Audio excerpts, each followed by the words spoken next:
Ahí estamos grabando. ¿Ven la presentación? ¿Pantalla, chicas? ¿Se ve? Sí, profe.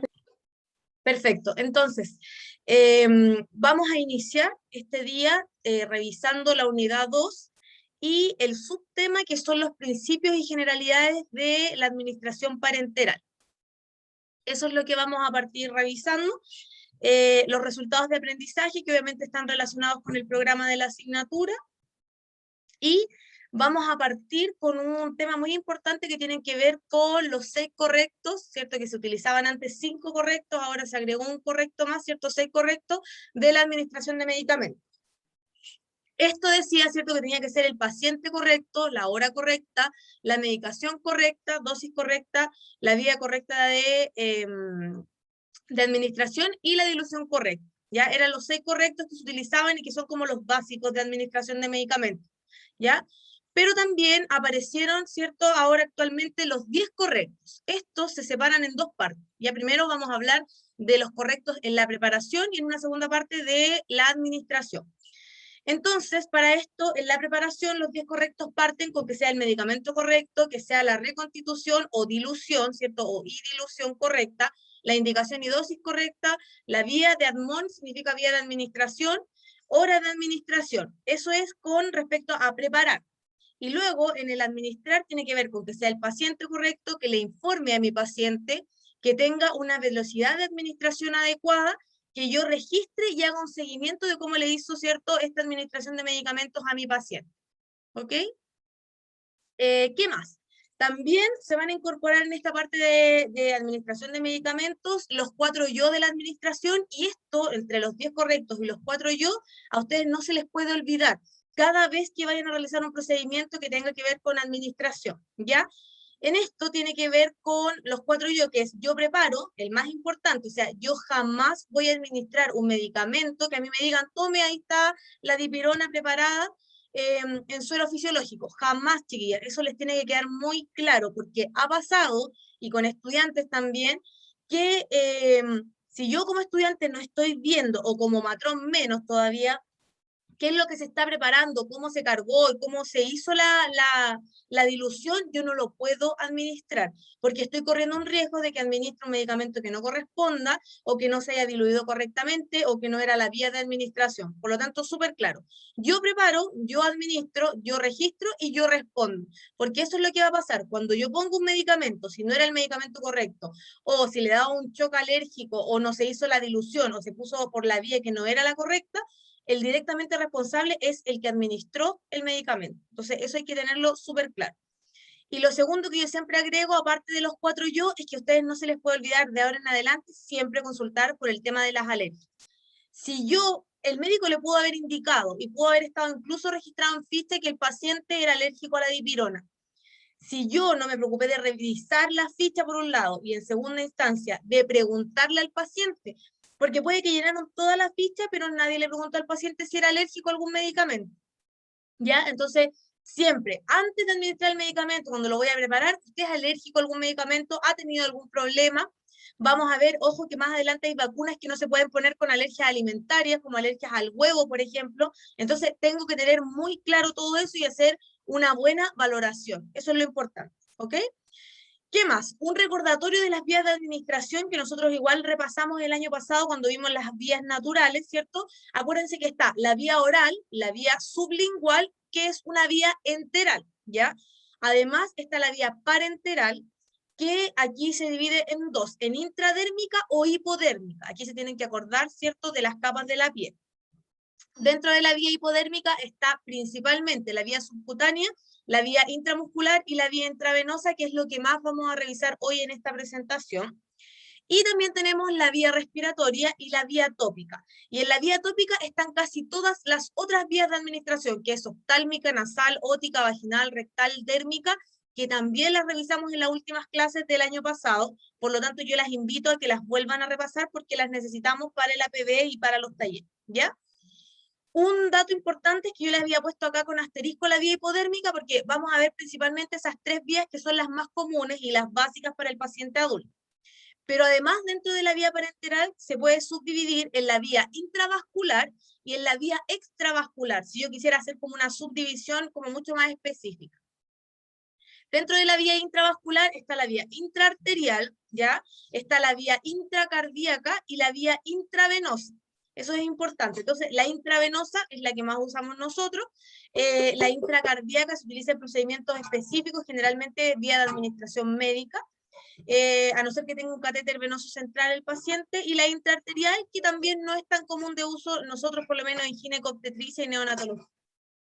Y con respecto a la vía extravascular, está la intradérmica, ¿cierto? La intraperitoneal, la intratecal, la epidural, súper importante nosotros, ¿cierto? Analgesia del parto, tienen que tener súper clara esa vía y repasarla si no se acuerdan del tema en el año pasado, ¿ya? También está la intramuscular, que es muy común, también de mucha utilización para nosotros para esta asignatura. La vía subcutánea, también muy relacionado con las insulinas, y con algunos anticonceptivos, y la intraarticular, ¿ya? Dentro de una articulación, para que no se vayan a confundir. Eso. Bueno, vamos a partir con la vía parenteral. Como menciona acá, esta vía, ¿cierto?, es por la cual se introducen medicamentos directamente a un tejido por medio, obviamente, de una aguja.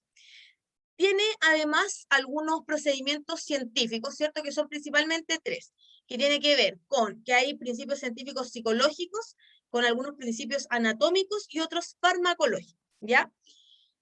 Con lo que respecta al principio psicológico, tiene que ver con que esta vía de administración provoca dolor, ¿cierto? Provoca temor en los pacientes y provoca incomodidad, primero por la punción, segundo por las experiencias previas que haya tenido, ¿cierto?, este paciente.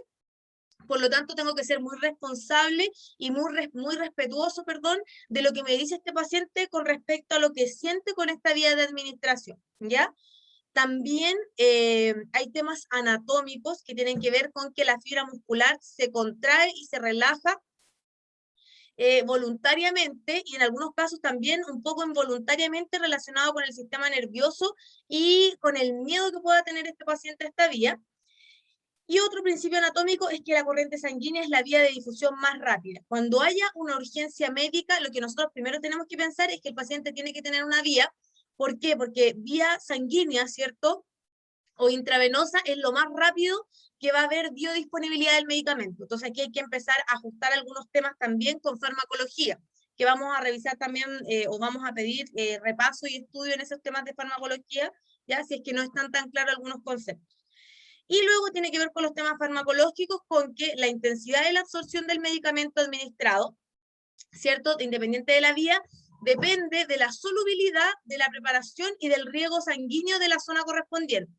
¿Qué quiere decir esto? Hay medicamentos que yo sí o sí puedo poner intravenosos, pero hay otros medicamentos que están contraindicados, ¿ya? Entonces puede que yo en una urgencia necesite un medicamento que yo diga la vía más rápida es intravenosa, pero por el fabricante y por las características de este medicamento no se va a poder poner intravenoso, ya porque es muy oleoso o por otras consideraciones y características, entonces lo tengo que poner intramuscular, que es como la segunda vía más rápida, ¿ok? Y en otros casos, vía subcutánea. Y lo segundo es que obviamente tiene que ver con el riego sanguíneo, porque qué tanta sangre o qué tan vascularizado está el lugar, obviamente tiene que ver con la biodisponibilidad y qué tan rápido también puede hacer. Ok, entonces, tenemos que en los inyectables tenemos disoluciones, ya tenemos emulsiones, tenemos suspensiones estériles y que también son apirógenas, ¿ya? Entonces, si no saben lo que es una disolución o una emulsión, lo van a buscar de tarea.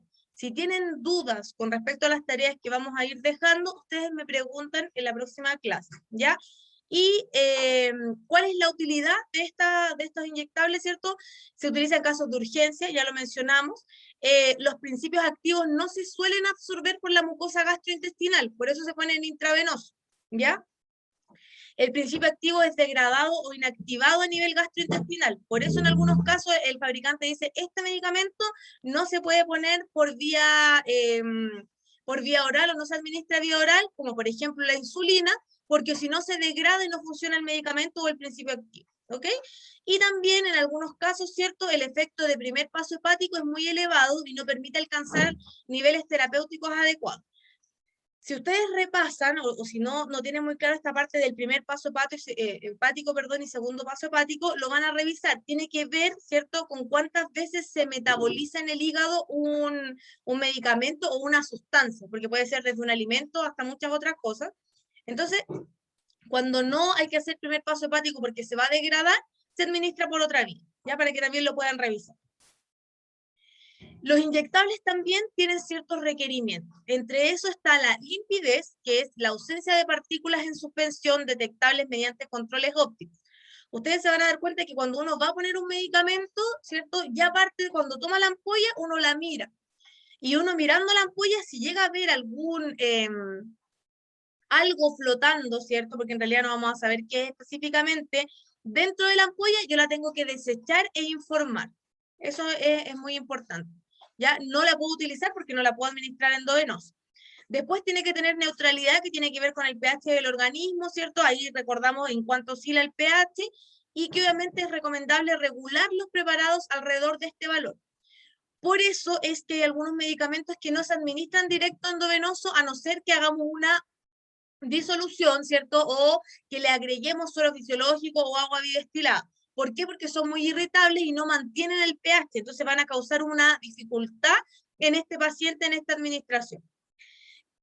También está el tema de la isotonía, que tiene que ver que sea isotónico con la sangre, ya que si al ponerla en contacto con eritrocitos no experimentan alteración, ¿cierto? No tienen que tener alteración. ¿Se acuerdan que está hipertónico, hipotónico, que lo vamos a repasar igual en los sueros? Y isotónico es que mantiene, ¿cierto?, la misma osmolaridad que la sangre. Y es obligatorio que en la administración el líquido cefalorraquídeo sea isotónico, porque si no el paciente puede llegar a fallecer por administrar en el líquido cefalorraquídeo algo que no sea isotónico, ¿cierto? Un medicamento, una solución. Lo siguiente es que tiene que ser estéril, es decir, tiene que tener ausencia de microorganismos en formas vegetativas y de resistencia, y esto es obligatorio para todos los inyectables. Siempre vienen en envases individuales de no tanto cc, porque tiene que ser un frasco estéril. No es como que yo abro una ampolla, no sé, de 10 ml y después la tapo con una gasa estéril y la vuelvo a usar con otro paciente. No se puede. Tiene que estar estéril cuando yo abro ese medicamento fármaco. Y no sé si ustedes conocían el término apirógeno o pirógeno, ¿ya? No sé si lo revisamos igual cuando vimos el tema de signos vitales el año pasado, pero tiene que ver con que apirógeno es la ausencia de sustancias que provoquen un proceso febril, ¿ya? Entonces, pirógeno tiene que ver con fiebre, y obviamente también esto es obligatorio para los inyectables, porque si yo le estoy inyectando algo que tenga microorganismo o que no tenga limpidez, ¿cierto? Que significa que hay partículas, algo está pasando y algo falló con la cadena de proceso o con la cadena de distribución del medicamento. ¿Qué más, chicas? Bueno, estas son las principales presentaciones que ustedes se van a encontrar en los hospitales. Está el frasco ampolla, ¿cierto? Que esta tapa de arriba, esta tapa blanca, cubre toda la superficie del frasco ampolla y se levanta, y eso abajo está estéril, por eso viene con esa protección, ¿ya? Y están las ampollas normales, que obviamente se tienen que partir. En esa parte igual ustedes se complican un poco en cómo abrir las ampollas, pero en el taller lo vamos a revisar. ¿Ya? Hacemos un repaso también de que la vía parenteral requiere una aguja, que tiene partes de esta aguja, como el cono, que es la parte azul, que cuando yo funciono, acuérdense que esa parte azul, que es esta de acá, se llena con sangre, ¿cierto? Que me dice que probablemente yo estoy correctamente posicionada. O al revés, si yo pongo una intramuscular y al aspirar sale sangre en esta parte, estoy mal ubicada, porque el medicamento no lo quiero poner intramuscular en sangre, sino que en el músculo, y me tengo que retirar y modificar un poco el sitio de donde estoy funcionando. También está el bisel, que es esta punta, ya el bisel, acuérdense que siempre se funciona con el bisel mirando hacia arriba, es decir, con esto, ¿cierto?, hacia arriba, y esta parte que es la parte metálica de la aguja. Aquí hay diferentes tamaños de aguja. La que nosotros más utilizamos en paciente adulto es la 21G de 1,5 pulgadas, que es la más larga, porque es la que me sirve para la toma de muestras, ¿cierto? Ya vimos, para que no haya hemólisis, y también para llegar intramuscular cuando tengo que hacer una punción intramuscular. La 22G casi no se ve, perdón, casi no se ven los servicios clínicos, y en cambio la que se utiliza es la 23G de 1 pulgada, que se ocupa en pacientes pediátricos, ¿ya? No se en general, estos colores son universales, pero de todas maneras ustedes siempre tienen que confirmar específicamente la medida, ¿ya? Por si acaso viniera de otro proveedor. La 25G la utilizamos mucho para subcutáneo, y entre la 25 y la 27 es con la que funcionamos la BCG, nosotras, en los recién nacidos, ya para que lo tengan también como en consideración. Y esta es una aguja de tuberculina, nos sirve para, aguja y jeringa, perdón, nos sirve para administrar insulina, y es la misma que utilizamos para las vacunas en los recién nacidos de la BCG. Listo, entonces, en esta siguiente parte es como un resumen de los tipos de agujas más empleadas en la administración y en los tratamientos parenterales. ¿Ya? Entonces, aparece la vía, que está la intradérmica, subcutánea, intramuscular e intravenosa.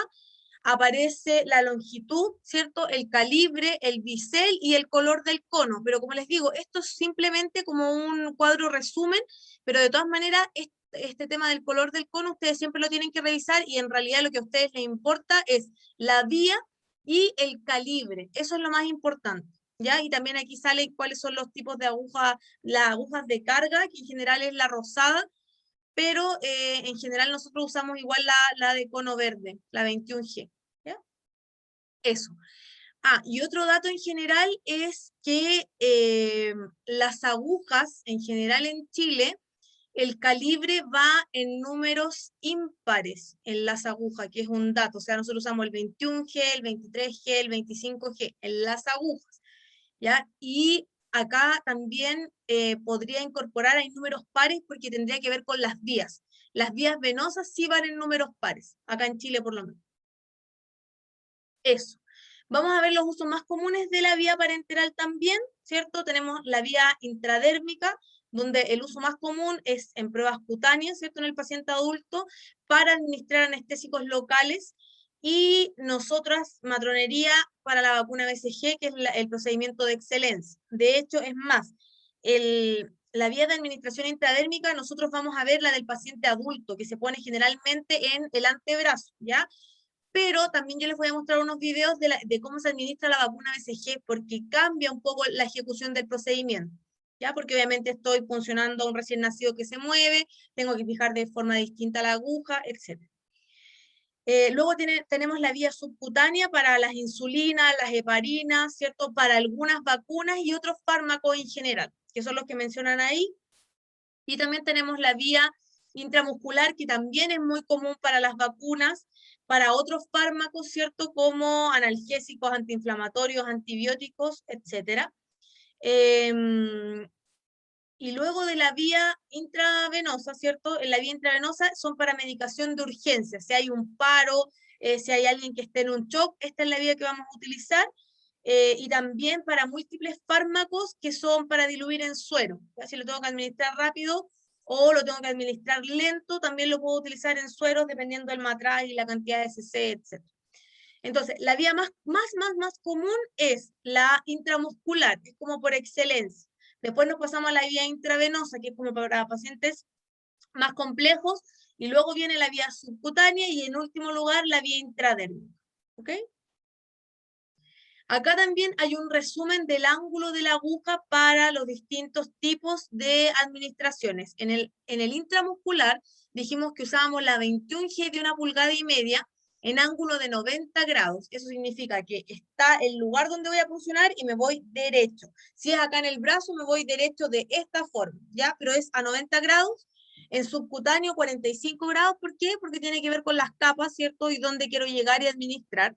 Y finalmente intradérmico, que va en este pequeño espacio, por lo tanto es difícil realizar esta función, por eso esta función intradérmica la realizan solo profesionales, enfermeras o matronas. La vía subcutánea en algunos lugares pudiese ser realizada por TENS, pero no en todos, en clínicas casi nada, y la intramuscular, que en general también era una vía por excelencia de los TENS, pero por el tema de los procesos de acreditación también en algunos lugares y por efectos adversos tampoco la están realizando. ¿Ya? Entonces, un siguiente recordatorio: intramuscular 90, subcutáneo 45, si voy intravenoso es un ángulo entre 25 y 45 grados. ¿Ya? ¿Por qué cambia? Porque no es lo mismo poner un medicamento que cuando yo estoy haciendo una toma de muestras. Por eso cambia el ángulo de intravenoso. Y también en intradérmico, porque obviamente depende de dónde está la epidermis, la dermis, el tejido subcutáneo y el músculo. ¿Ok? Eso. Entonces, dudas, consultas, comentarios hasta ahí, porque ahora vamos a ir revisando cada una de las vías específicamente. ¿Chicas? ¿Nada?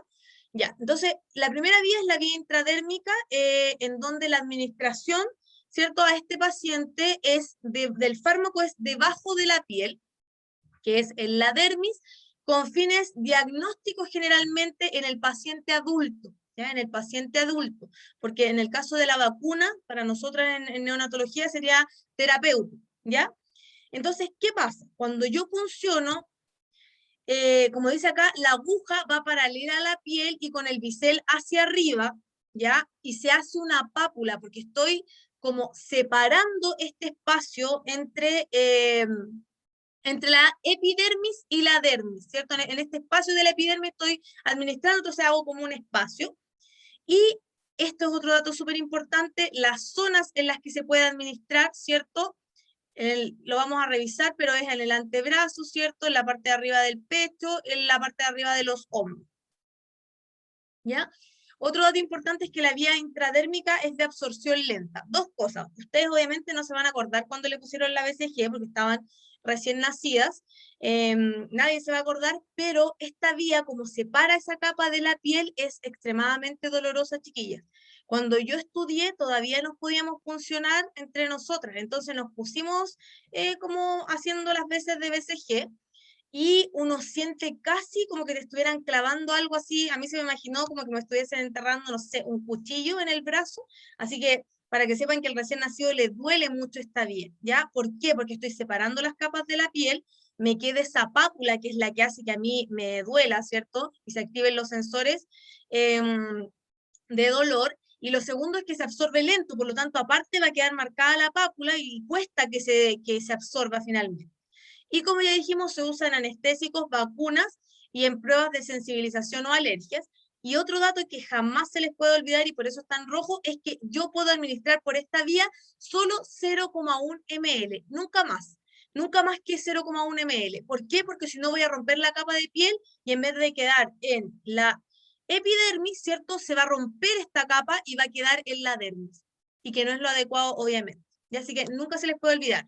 Yo lo que tenga que administrar ya sea en un paciente adulto o en un paciente recién nacido, es solo 0,1 ml, ¿ya? Eso. ¿Qué más?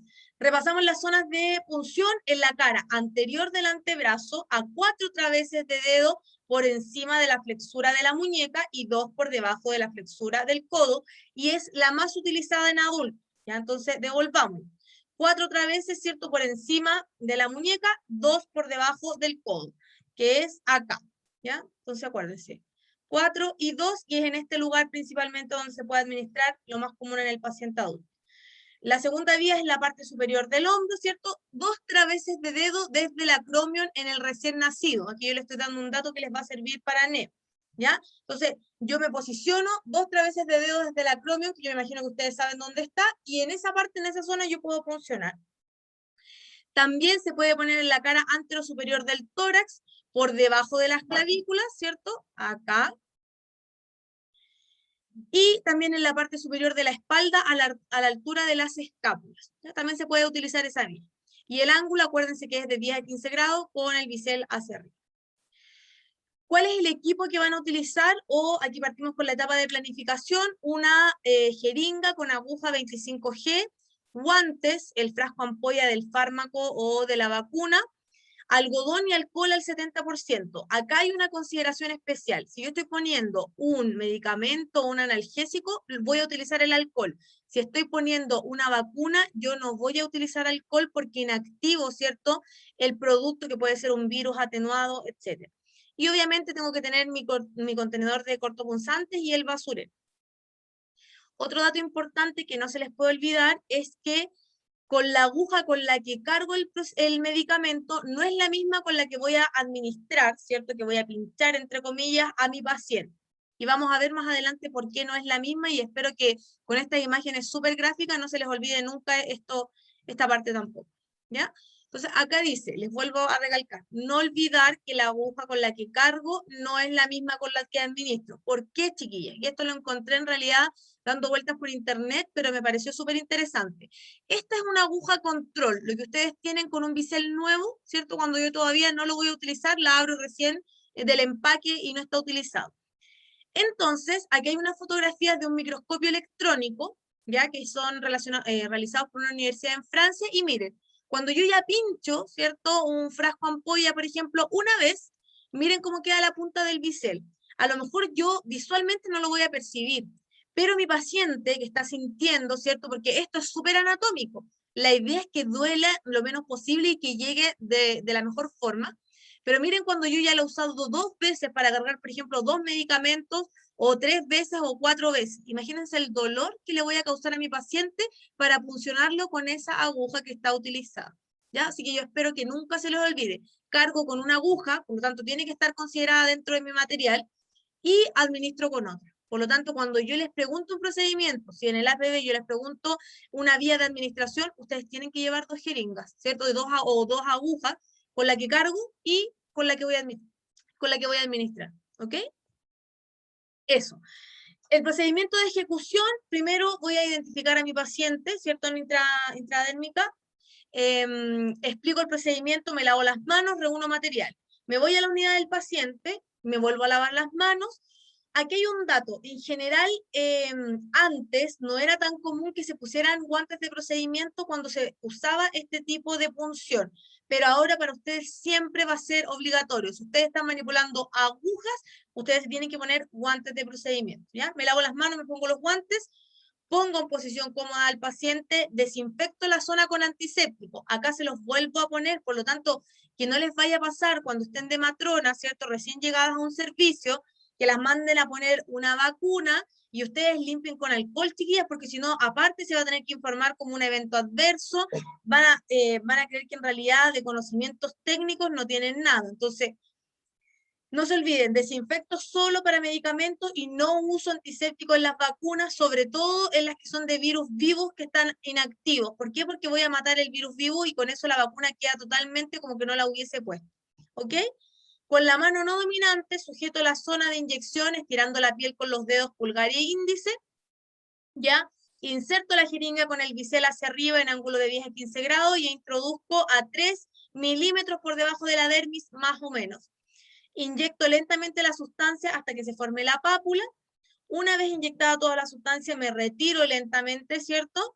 Y no debo masajear la zona, porque este es el único caso en donde yo saco la aguja y limpio suavemente con el algodón. Porque si yo masajeo, presiono, rompo esa capa, ¿cierto? Que ya dijimos de la epidermis y se va el medicamento a la dermis. Eso también es importante. ¿Ok? Y aquí les muestra como una imagen de cómo se realiza el procedimiento.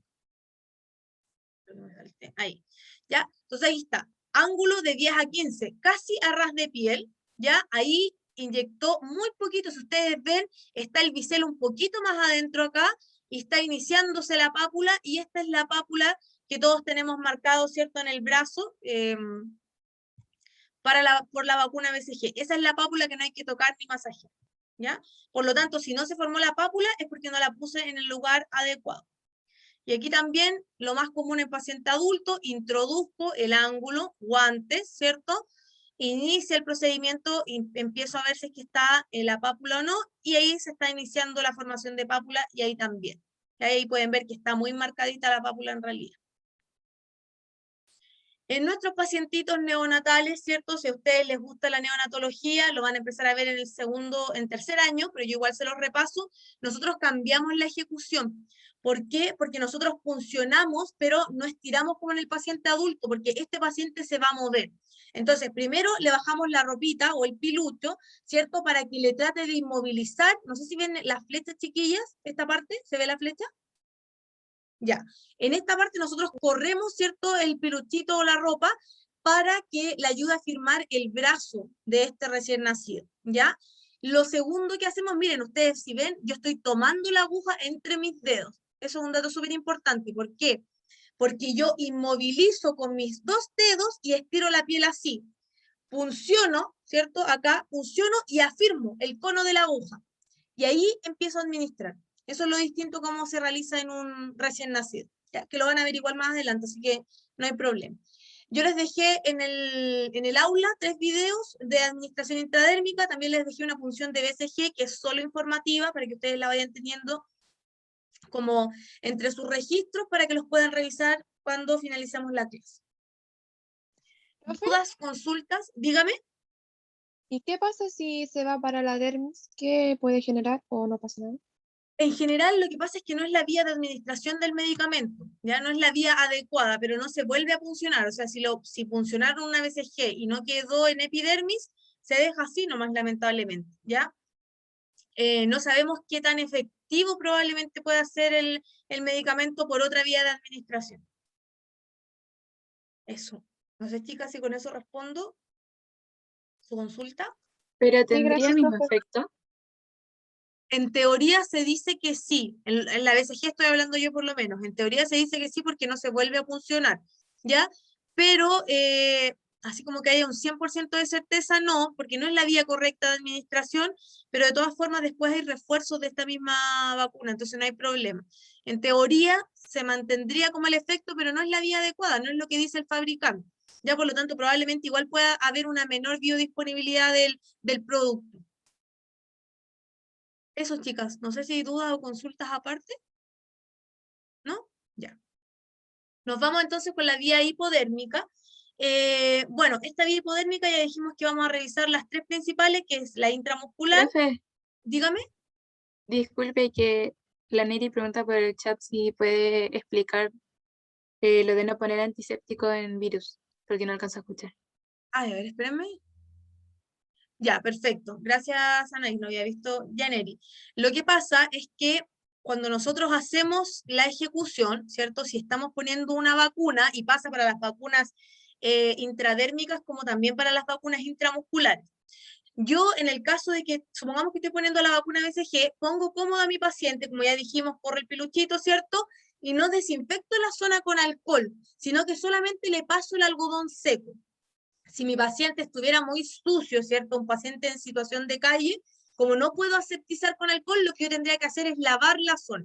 Ya con agua y jabón la seco y después entonces pongo al paciente en posición cómoda, no puedo desinfectar o si no solamente pasar el algodón seco y empiezo la punción. Eso es lo único importante. ¿Por qué? Porque si hay una vacuna de virus vivo inactivo y yo pongo alcohol, cuando yo la administro, se inactiva la vacuna. Y es como que no lo hubiese puesto.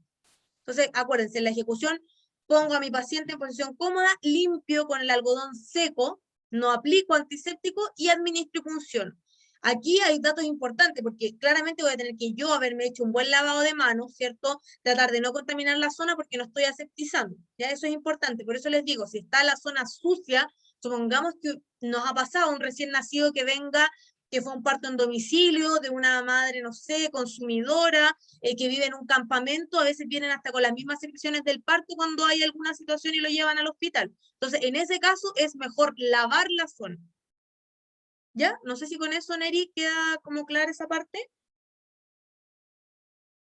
No sé si alguien me avisa si la Neri contestó por el chat, chiquilla. Ya, sí, ahí me contestó Neri. Ya, gracias. Perfecto, estamos ok entonces, chicas. Seguimos con la parte de hipodérmica. Como les dije, las 3 vías principales. Y como definición, ¿cierto? Es la introducción de una solución bajo la dermis cutánea, que puede ser en el punto subcutáneo, intravenoso o intramuscular. ¿Ya? Entonces, la vía intramuscular es el procedimiento encaminado a proporcionar un medicamento en el tejido muscular, obviamente, con fines preventivos o terapéuticos. La vía intramuscular siempre va a ser en ángulo de 90 grados, como muestra acá.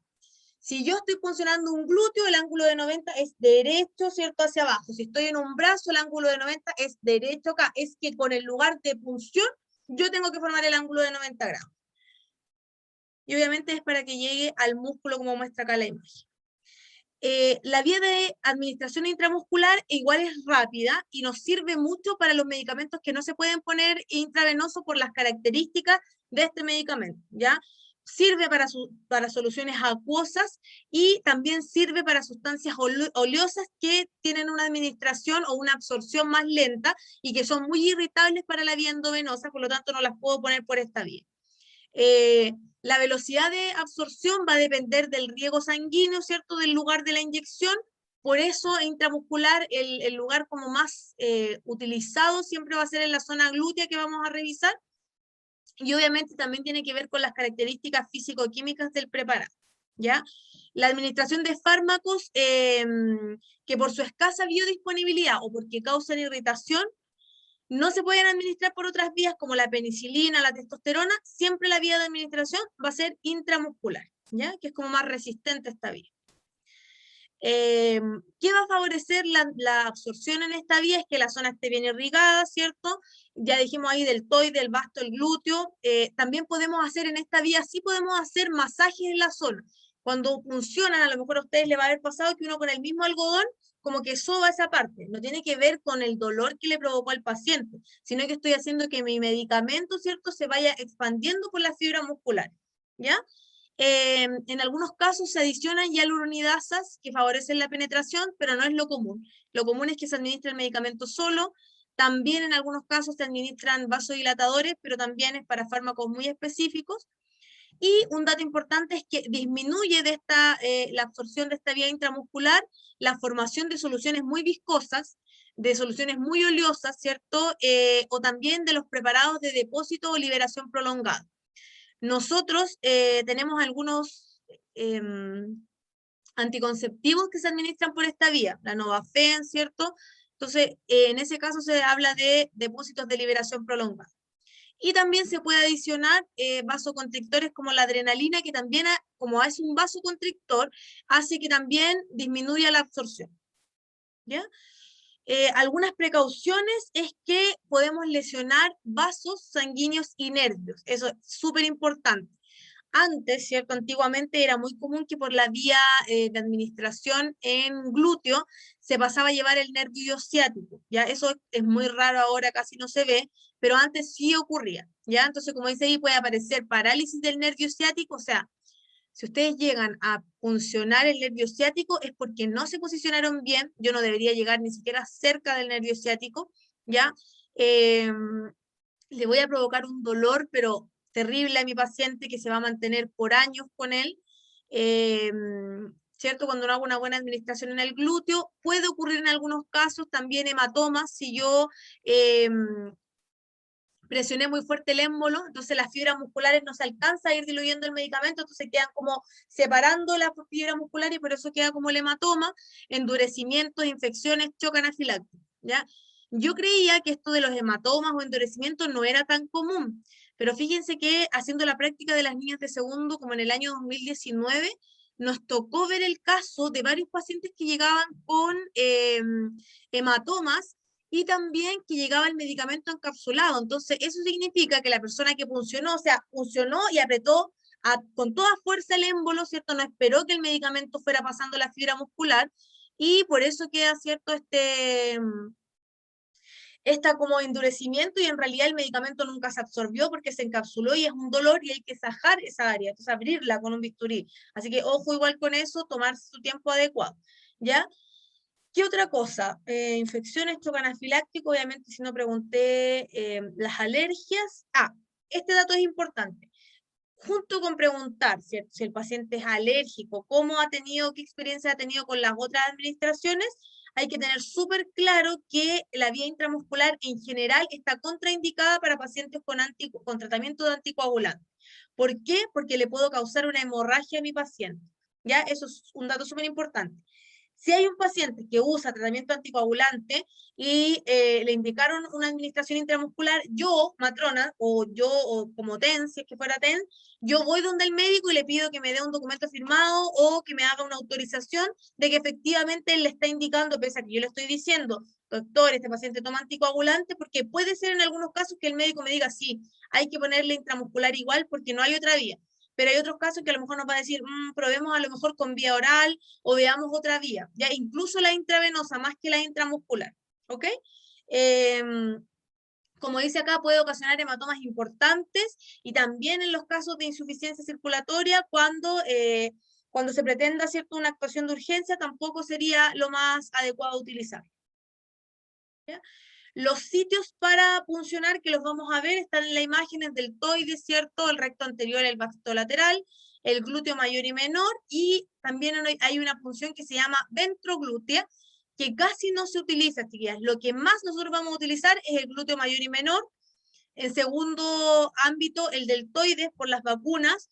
Pudiese utilizar el recto anterior y el vasto lateral. En general, esta vía la vamos a utilizar si un paciente, ¿cierto?, se tiene que administrar algún medicamento solo en su casa. Ya hay pacientes que son, no sé, con algunas patologías que son crónicas, que llevan mucho tiempo, que en realidad se les ha hecho una educación y saben cómo realizar las funciones, saben cuáles son los riesgos y se les ha educado, se utiliza esta vía porque yo la puedo autoadministrar, ¿ya? A diferencia del glúteo, que sería mucho más difícil, y el deltoides también.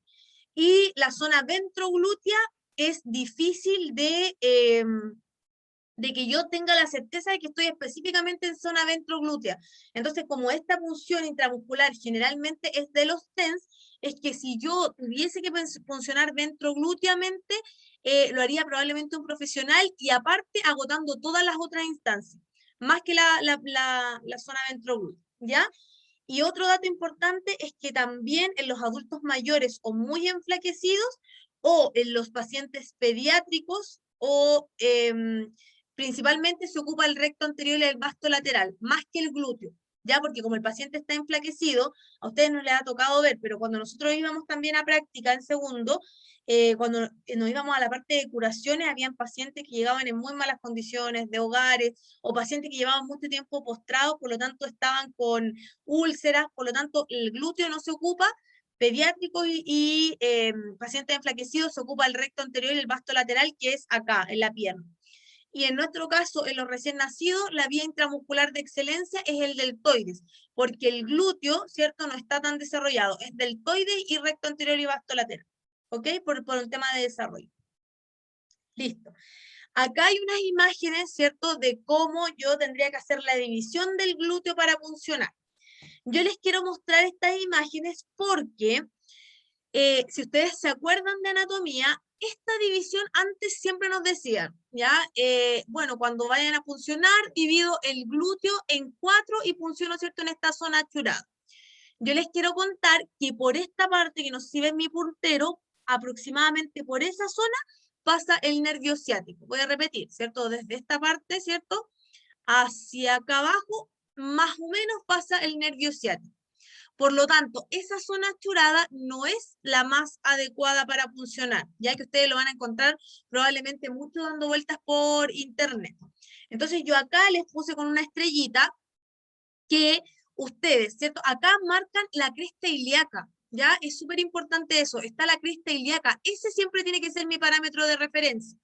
Yo tuve una docente, ¿cierto?, que nos decía siempre, si ustedes dividen el glúteo y la paciente tiene, no sé, 70 años y se le ha caído el glúteo, porque puede pasar, ¿cierto?, no está tan marcado este pliegue, el glúteo o la división la voy a terminar haciendo mucho más abajo. Por lo tanto, puedo funcionar el nervio ciático. Por lo tanto, ¿qué voy a hacer yo? Me voy a fijar dónde está el sacro, que no sé si ven acá mi puntero, y dónde está la cresta ilíaca. ¿Ya? Ese va a ser mi parámetro de referencia. Voy a hacer la división del cuadrante, pero siempre hago un ángulo de seguridad. Entonces, yo aquí abajo, en esta zona del glúteo, no funciono, funciono aquí arriba. ¿Ya? Nunca se me va a olvidar que cuando yo recién empecé a funcionar, los TENS con los que también estábamos en las prácticas, funcionaban bien abajo. O sea, por ejemplo, no sé, de acá funcionaban en esta zona del glúteo. Y cuando nosotros íbamos a funcionar, ¿cierto?, con la matrona o con las enfermeras también, que también nos tocaba, nosotros funcionábamos mucho más arriba. Y la gente nos decía, uy, siento que casi me funcionaron como en la espalda. Ya, chicas, eso es preferible que ustedes se vayan mucho más arriba, obviamente no tan arriba como que sea la espalda, porque no van a estar funcionando glúteos, pero siempre yo hago mejor este ángulo y funciono por aquí arriba, a 90 grados, porque así me alejo del nervio ciático y disminuyo los riesgos, ¿ya? Eso.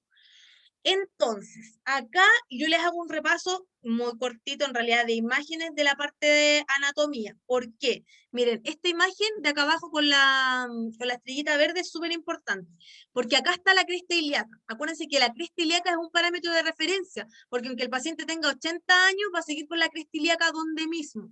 ¿Ya? Esto no se cae como el glúteo, que es un dato importante. Lo segundo que me tengo que fijar es dónde está el sacro, chiquillas. Ese es mi segundo parámetro, ¿ya? Entonces, no me fijo tanto en dónde está el pliegue del glúteo, por lo que yo les decía, si a uno se le cae, ¿cierto?, el trasero, voy a estar haciendo la punción mucho más abajo. Entonces, cresta ilíaca, donde está la zona sacra, y yo en general, desde el pliegue, ¿cierto?, donde inicia el surco interglúteo, que es acá, que en general tampoco se nos cae el surco interglúteo porque está relacionado donde está el sacro, yo de ahí doy, ¿cierto?, o marco una línea, no sé si la alcanzan a ver aquí, y sobre esa zona puedo funcionar, y estoy funcionando glúteo perfectamente, y estoy súper lejos de lo que es el nervio ciático. No sé si se entendió, chiquillas. Ustedes, si después más adelante pueden, traten de verse en ustedes mismas, o en su mamá, o en alguien en su pololo, y traten de ir marcando la zona donde ustedes funcionarían, ¿cierto? Vean, mira, aquí está el sacro, aquí está el trocánter, porque tienen que marcarlo. Si el paciente es más obeso, les va a costar, pero se va a sentir igual la parte de la cintura pélvica y la cresta ilíaca. Marco ahí, marco donde está el inicio, ¿cierto?, de el interglúteo, y de ahí hacia arriba funciono, en este borde. ¿Ya? Porque acuérdense que hago igual una marca de seguridad para no acercarme al nervio ciático. ¿Se entiende? Ya. Cuando yo también estuve en práctica, que eso lo vamos a poder ver, yo creo que más en el taller, nos hacían marcar con las manos, ¿ya? Yo con este dedo, con el pulgar, lo ponía con guantes, obviamente, sobre el surco interglúteo de mi paciente, ¿ya? Este dedo, el pulgar, yo se lo ponía acá, sobre el surco interglúteo, ¿ya? Entonces, estoy en el surco interglúteo con esta mano, con el dedo medio, trato de tocar la cresta ilíaca, me voy así como proyectando hacia que yo fuera a armar la cresta ilíaca, y en este ángulo que se me formaba entre estos dos dedos, yo podía funcionar. No sé si me explico más o menos. Entonces pongo esto en el surco interglúteo, con este dedo medio trato de tocar la cresta ilíaca, ¿cierto?, que es aquí arriba, y en el espacio que se crea en el medio, que es más o menos donde está el punto verde, es donde se va a poder funcionar. ¿Ya? Como tips. Igual lo vamos a revisar más adelante. Dígame. ¿Podría repetir lo de los dedos, por fin? Ya, chiquillas, a ver si le hago un dibujo. Profe, y yo quería saber así, ¿cómo se palpa la cresta ilíaca? ¿Cómo se siente? En el borde, tóquense ustedes la cintura, chiquillas. Tóquense aquí el borde de la cintura y van a sentir dónde empieza la pelvis. Tóquenselo ahora. Van a sentir, y ese es mi primer parámetro de marcación. Si alguien no se lo siente, o si alguna de las chicas se puede parar en la cámara y mostrar dónde siente, es como casi en general a la altura del ombligo, chiquillas. Paralelo a la altura del ombligo. Traten de tocarse ahí. Y se siente perfectamente, obviamente en las más delgaditas mucho más, en las pacientes que son con más peso, un poquito menos, pero igual se siente la cresta ilíaca. Y lo otro, obviamente, es más fácil si es que se paran, porque sentada está haciendo como otro ángulo, la pelvis. ¿Ya? Pero si ustedes ven, como a la altura del ombligo más o menos está. No sé si lo alcanzan a sentir o palpar, chiquillas, o alguien que no. Ya, entonces, a ver, ¿cómo lo hago? Ya, chiquillas, miren, dejemos esta parte en pausa, voy a seguir avanzando con el resto de la presentación. Entonces, cuando nos vamos a recreo, le hago como una imagen un poco más formada en un cuaderno y les muestro cómo sería el ángulo. ¿Les parece? Para que no nos atrasemos. ¿Ya? Y ahí lo volvemos a repasar. Entonces, chicas, bueno, las zonas de punción intramuscular, voy a poner esto de acá, ahí está. Entonces tenemos distintas áreas, ya dijimos, la dorsoglútea o lateral o lateralizado. Cuando yo funciono más arriba cerca de la espalda, lo que yo estoy funcionando es más lateralizado. No estoy tan cercana a la zona dorsoglútea, ¿ya? Porque obviamente estoy más arriba de la zona. Entonces se administra en el cuadrante superior externo, ¿ya? 5 a 7 centímetros bajo la cresta ilíaca. ¿Cómo tiene que estar mi paciente o en qué posición? De cúbito lateral o de cúbito prono. Ojo que el volumen admitido máximo, aquí también tengo que ver esta parte. Cuando yo voy a administrar intramuscular, generalmente se ocupa la parte dorsoglútea o lateralizada, ¿ya? Pero que es la parte del glúteo. Y en algunos lugares o en alguna literatura dice que se puede tolerar máximo 6 ml de volumen, ya administrar, 6 ml. Pero en otros lugares indica que puede ser incluso hasta 7. ¿Cuál es mi dato o mi tips que yo les puedo entregar? Traten de siempre diluir los medicamentos solo hasta 6 ml, pero en el caso de las penicilinas, ustedes podrían llevar el medicamento a 7 ml para que la penicilina no precipite.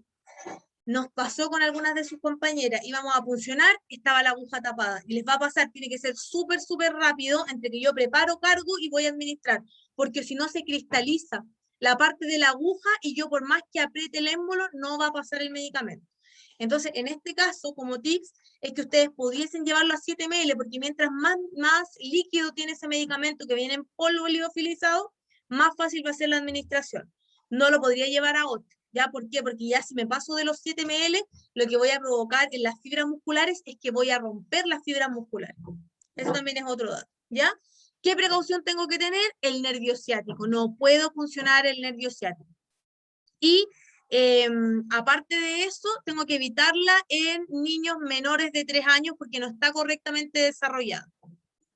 Sí, qué dolor la penicilina, exactamente, chiquillas, duele bastante. ¿Ya? Después nos vamos al deltoides, que es de 2 a 3 traveses de dedos bajo el acromion, en la cara externa del brazo.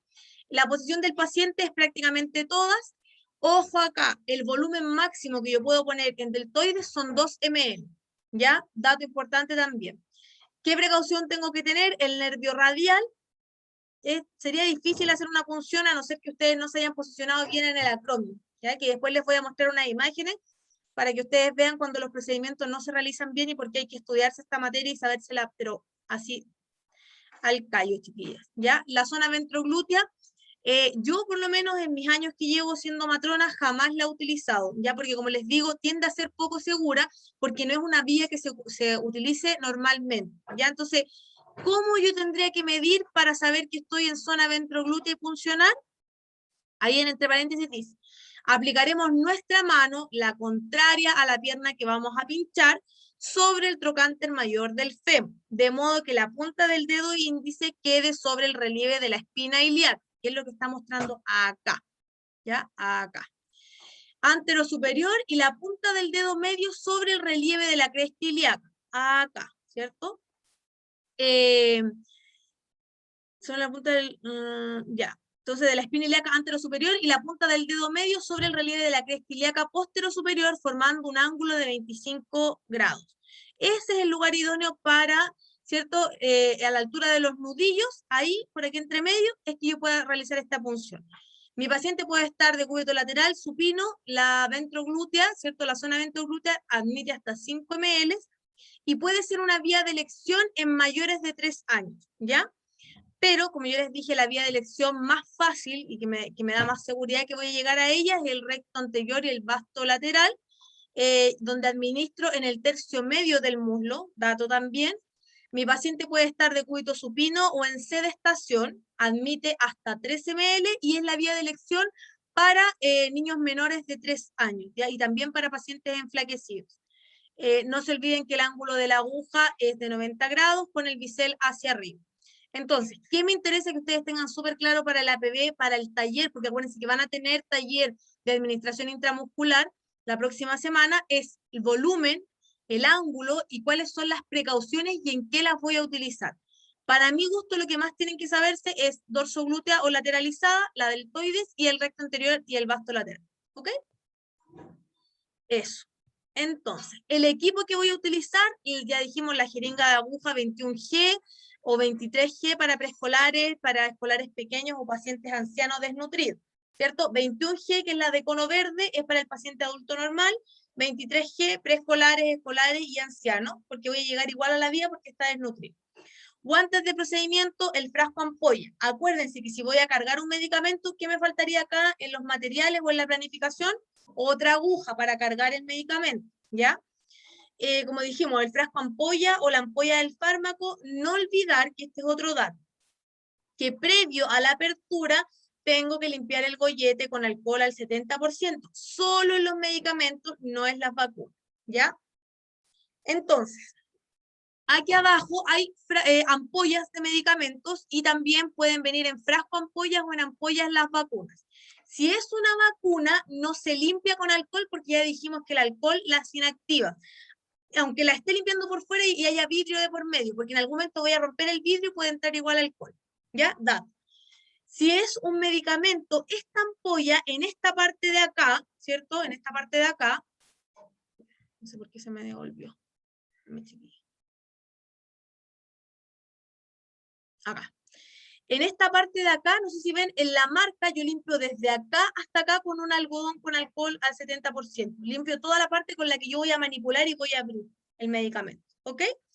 Este tipo de frasco ampolla en general, algunos vienen con esa parte metalizada que yo la tengo que abrir como con una tijera, ahí en ese caso y adentro, aquí en la puntita, viene una goma, en ese caso sí limpio con alcohol, si es medicamento y no es vacuna.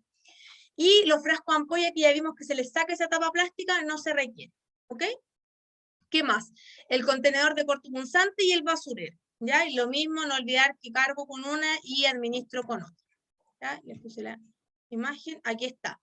La ejecución. Primero, identifico al paciente, le explico el procedimiento. Ojo acá, si mi paciente tiene mucho miedo al procedimiento, yo lo voy a acostar, voy a tratar que él no vea, ¿ya? No que no vea el procedimiento, sino que no me vea a mí con la aguja, porque los pacientes, como esta administración es intramuscular, si se ponen muy tensos, a mí me va a costar mucho hacer la punción y al paciente le va a doler. He sabido también de casos que es tanto lo que tenso que se puso el paciente y que presionó tanto los glúteos que rompen la aguja, chiquillos. Así que si mi paciente me dice que le tiene mucho miedo, mucho terror, yo lo que tengo que tratar primero es hacer una contención, relajarlo, ¿cierto? Y explicarle el procedimiento y yo lo voy a poner, ¿cierto? Acostado a mi paciente. Y lo que voy a hacer, que esto es un tips también, es que voy a hacer que mi paciente se acueste, se ponga, ¿cierto? Se descubra la zona donde vamos a funcionar y le voy a juntar los talones, ¿ya? Porque si yo le junto los talones a mi paciente que está acostado, ¿cierto? Le junto los talones, no puede presionar tanto el glúteo. Por lo tanto, no tengo riesgo de que al menos me rompa, ¿cierto?, la aguja y que tengan que hacer una incisión para sacarla y funcionarlo en otro lugar, etc. ¿Se entiende, cierto? Piensen ustedes, acostadas, ¿cierto? Obviamente de guatita, por así decirlo, y voy a hacer acostada que mi paciente toque sus dos talones. Entonces traten ustedes, hagan después la prueba de presionar el glúteo o de apretar el glúteo estando con los dos talones juntos. No se puede, ¿ya? No se puede. Entonces le digo, mantenga los talones juntos, no se mueva y ahí puedo hacer la función más fácil y más tranquila, ¿ya? Como dice acá. Entonces, identifico al paciente, explico el procedimiento, me lavo las manos, reúno el material, me vuelvo a lavar las manos o higienizo, selecciono la zona, que puede ser glúteo, ya dijimos, la zona que sea, me pongo los guantes y aseptizo, ¿ya? Esta punción es rápida, la punción, no la administración, ¿ya? Cuando yo voy a puncionar glúteo, yo con la otra mano que estoy con guantes estiro, ¿ya? Estiro la piel, porque piensen ustedes que la piel tiene rugosidad. Mientras más rugosa está, más difícil es, por ejemplo, en los adultos mayores, chiquillas, es sumamente difícil funcionar porque la piel está muy arrugada y tiende a ser más dura. Entonces yo tiendo entonces a estirar la piel, como que la dejo bien tersa para que la aguja pueda ingresar, ¿ya? Entonces, cuando ya estiro la piel, hago una punción rápida sin que yo me vaya a, obviamente, a puncionar un dedo, rápida, de una sola vez en 90 grados, con el bisel hacia arriba. Ya, luego de que yo ya estoy posicionada, que esta es la parte que a ustedes como que es importante que la hiciéramos en un taller, porque yo funciono y con la otra mano con la que estoy estirando la piel, afirmo después la jeringa, sin correrme, sin levantarla, porque acuérdense que la aguja, que es otro dato importante, la aguja se entierra completa, se tiene que ver solo el cono, ¿ya? No puedo estarla levantando porque si no, no estoy llegando intramuscular, ¿ya? Entonces, ya hice la punción rápida, el punto seguro, 90 grados en el ángulo, y afirmo con la otra mano la jeringa para con la otra empezar a retraer el émbolo, porque tengo que empezar a aspirar, ya para ver que no estoy en un vaso sanguíneo. Si a mí me sale sangre en el cono de la aguja o me sale sangre al aspirar, yo tengo que levantar, ¿cierto?, la aguja y la tengo que volver a posicionar hacia alguno de los dos lados, porque obviamente estoy en un vaso sanguíneo y hay medicamentos que ustedes ya saben que no puedo administrar en un vaso sanguíneo, ¿ok? Entonces, supongamos que no, yo aspiro y salen burbujas porque va a salir aire solamente, yo empiezo a administrar lentamente el medicamento. No significa que voy muy, muy lento, es a un ritmo constante, pero lento, ¿ya? Sugerando bien la jeringa para que no se me corra del sitio de punción. Luego de que terminé de apretar, llegué con el émbolo hasta abajo, administré todo, retiro, ¿cierto? De una sola vez, también es rápido, de una sola vez, que no me vaya a funcionar también la cara u otro lugar, y ya tengo, en general uno se pone aquí entre medio de estos dedos o tiene en un riñón cerca el algodón con el que voy a generar una suave presión y puedo masajear. Como después yo tengo que ir a eliminar el cortopunzante, le digo al paciente que sea firme y que se pueda sobar por mí, ¿ya? Que, como dice ella, aplicar suave presión para favorecer la absorción, evitando acumulación. Voy a desechar mis materiales, ¿cierto? Me lavo las manos y registro el procedimiento. Obviamente, en la vida real, uno al puncionar, voy a eliminar mi jeringa y mi aguja, el cortopunzante, que es lo más importante. En general, luego de esto, yo me devuelvo a ver si el paciente, ¿cierto? Si la zona está sangrando, que sería muy raro, le pongo su parche curita o la gasa encima del mismo algodón, y de ahí termino de desechar todo, me lavo las manos y voy a registrar el procedimiento. Eso es un dato que lo vamos a ver también como importante. Y lo segundo también que es importante es que... ay, ya se me fue. Bueno, después me acordaré. Se me fue la otra parte que les iba a contar. ¿Ya? También tengo que valorar posteriormente el procedimiento. Esto es importante y esto se hace con guantes. La mayoría de la gente como que elimina todo el material y después se devuelve donde el paciente. No, no lo tengo que hacer así, tengo que valorar posteriormente con guantes. ¿Y qué valoro después de hacer el procedimiento? Observo el sitio de punción, ¿cierto? Que no quede indurado, que no quede levantado, ya que no siga sangrando. Valoro el efecto del medicamento, aunque sea unos 2 o 3 minutos, cómo se siente, ¿cierto? Se mareó, sintió algo, y en el caso que haya una reacción adversa. Como esta vía, chiquillas, es rápida, si el paciente empieza a hacer algún shock o una anafilaxia o algo, una reacción adversa, va a empezar dentro de los siguientes minutos, 3 a 5 minutos, el paciente ya se va a sentir mal. O sea, probablemente cuando ya esté por salir de la zona, se pueda sentir mal y ya pueda ver que algo está pasando, ¿ok? Eso. 2 videos también les dejé de administración intramuscular. Acuérdense que son solo de apoyo, no se guíen 100% por el video. Y también otro video que les dejé cómo se hace la dilución de un medicamento, con ampolla o con frasco ampolla. ¿Ya? También que es importante que ustedes lo puedan revisar. Dudas o consultas con la vía intramuscular, porque nos queda la última vía que es, las últimas vías que es intravenosa y la subcutánea. ¿Chicas? ¿No? Ya.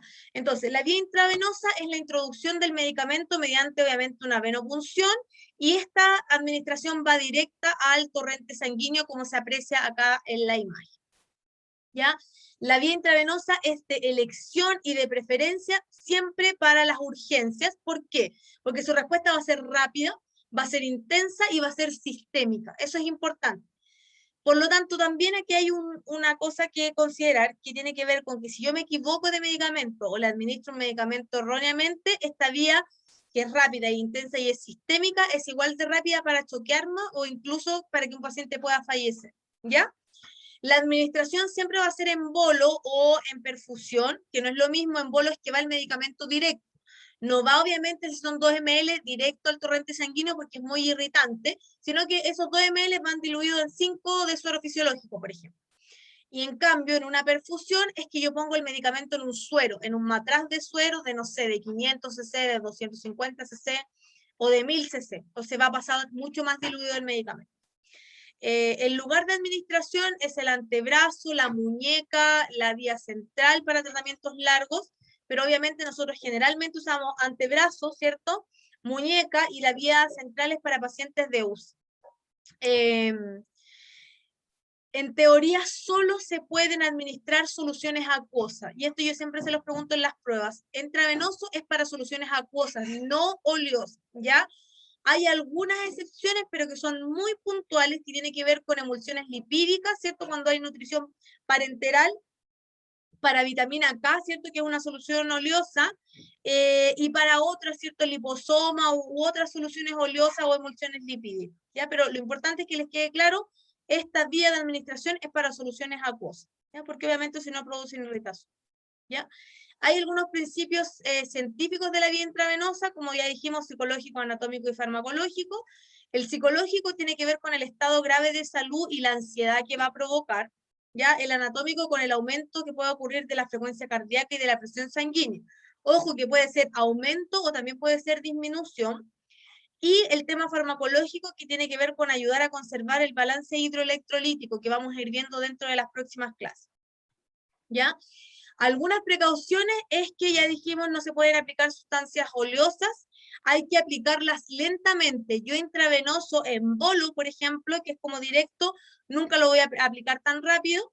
Tengo que observar la reacción del paciente, tengo que comprobar que la aguja esté dentro de la vena y tengo que evitar daños y lesiones y molestias. Por lo tanto, acuérdense, por eso tratar de funcionar cuando yo realmente estoy segura que estoy funcionando bien.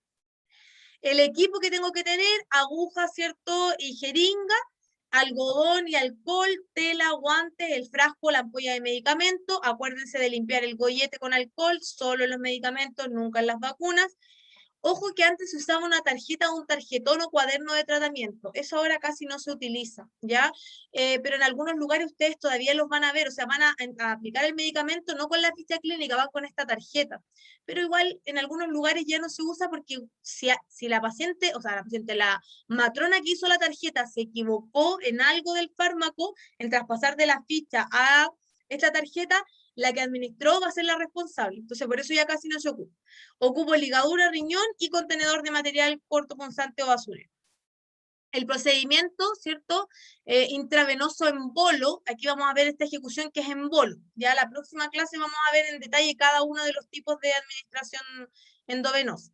Ya en bolo, entonces, verifico la indicación médica, identifico al paciente, le explico el procedimiento, me lavo las manos, voy a reunir material, me voy a la unidad del paciente, me vuelvo a higienizar o a lavar las manos, voy a preparar el medicamento, ahí, en ese momento se abre, ya se revisa con los 10 correctos, etcétera, y pongo al paciente en posición, me pongo los guantes de procedimiento, acuérdense que en teoría las funciones, o cuando yo voy a palpar la vena, ¿cierto?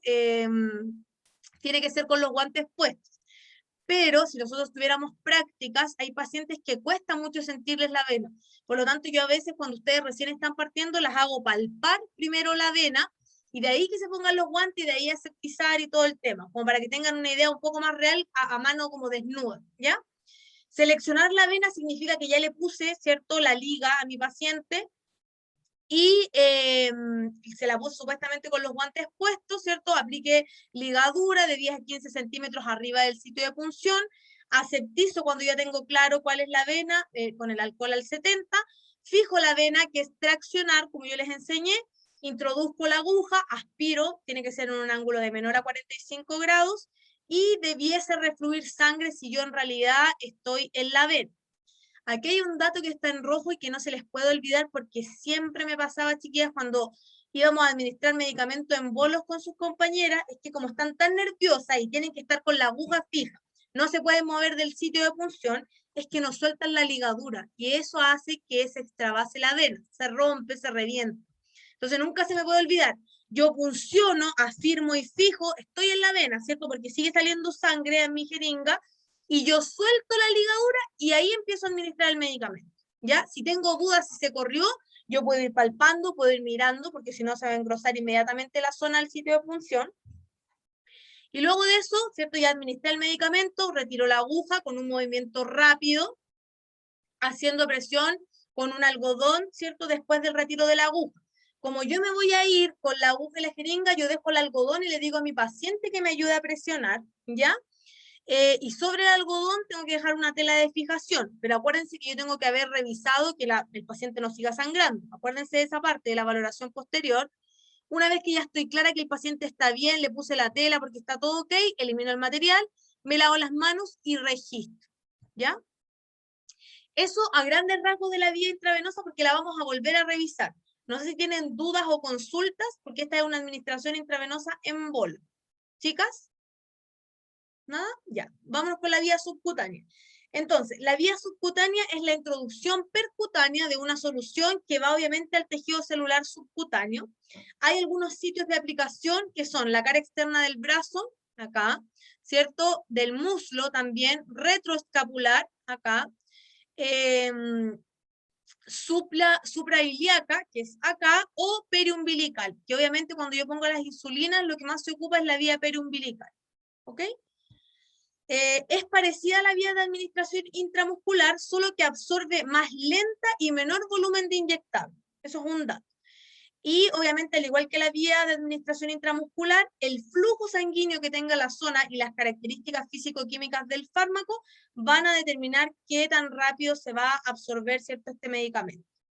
Se puede o se usa frecuentemente en pacientes que utilizan TACO, que es el tratamiento anticoagulante, y también obviamente para las insulinas o las heparinas de bajo peso molecular. ¿Ya? Otro dato importante es que esta vía subcutánea nosotras la usamos mucho para, o se ocupa mucho para los implantes. No sé si ustedes ya conocen el Implanon o se han visto algo de esa materia, entonces esta vía es muy utilizada por nosotros en matronería también.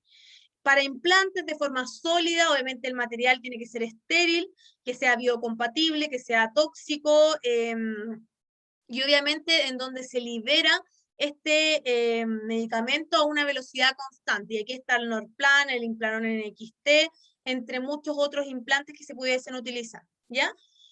Para los medicamentos también se usa esta vía de administración. Hay anticonceptivos hormonales como la Sayana, ¿ya?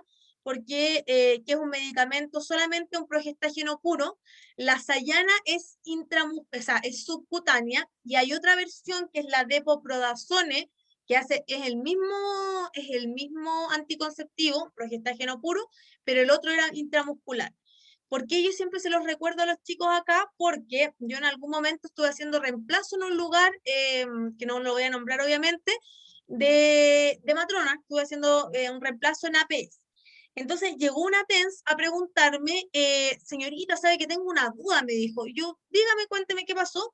Lo que pasa, me dijo, es que este anticonceptivo es distinto al que poníamos nosotros normalmente, me dijo, y la aguja es más corta. Y yo, ya, ¿y cuál es el que ustedes tienen normalmente de arsenal farmacológico? Supongamos que era el Depoprodazone, que era un progestágeno puro, pero que ese se ponía intramuscular, ¿ya? ¿Qué pasó?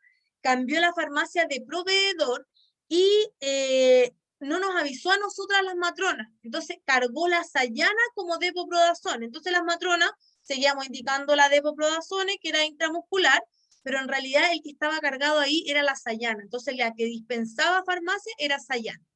Y una TENS, que fue bastante inteligente, nos dijo, ¿sabe qué? Me queda la duda si es el mismo medicamento. Obviamente no era la misma forma farmacológica. Y si alguien hubiese leído el prospecto del medicamento, se habría dado cuenta que el fabricante, en la Depo, decía que era intramuscular y la Sayana era subcutánea. Entonces, esta TENS, obviamente no se leyó el prospecto, pero ¿qué le llamó la atención?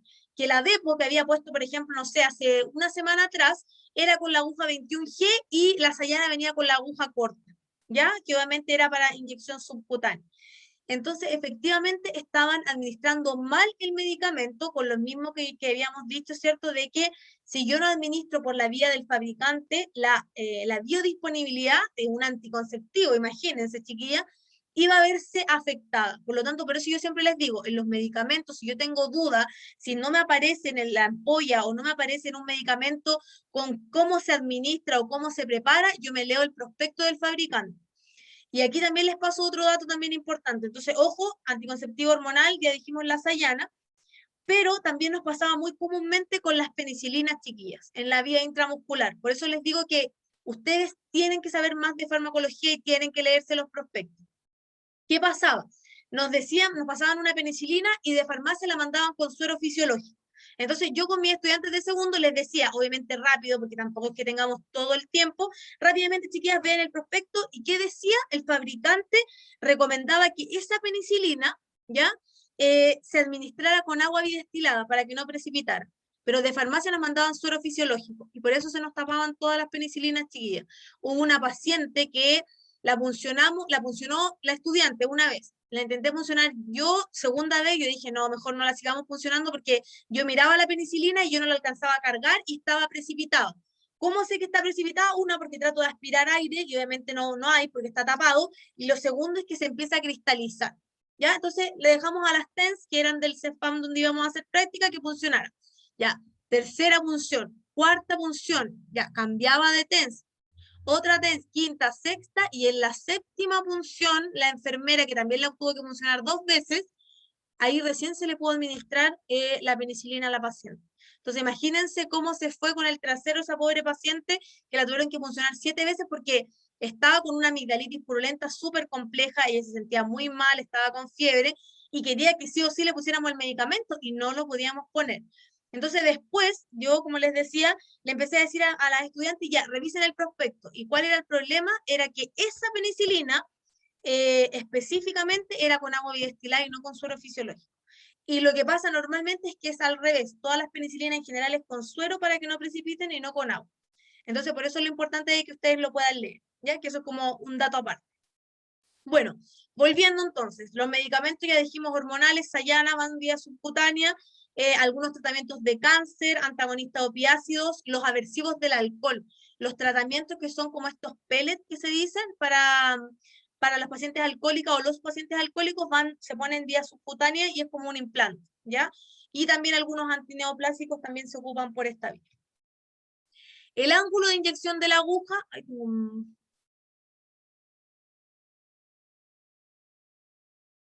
ya, Mayra nos está haciendo un comentario de que, me imagino para la vía intramuscular, que la madrina como que aprieta la piel y la suelta unas veces, así la paciente está más suelta. Así se puede hacer. En vía subcutánea nosotros tenemos que apretar, de ahí cuando veamos la ejecución, sí.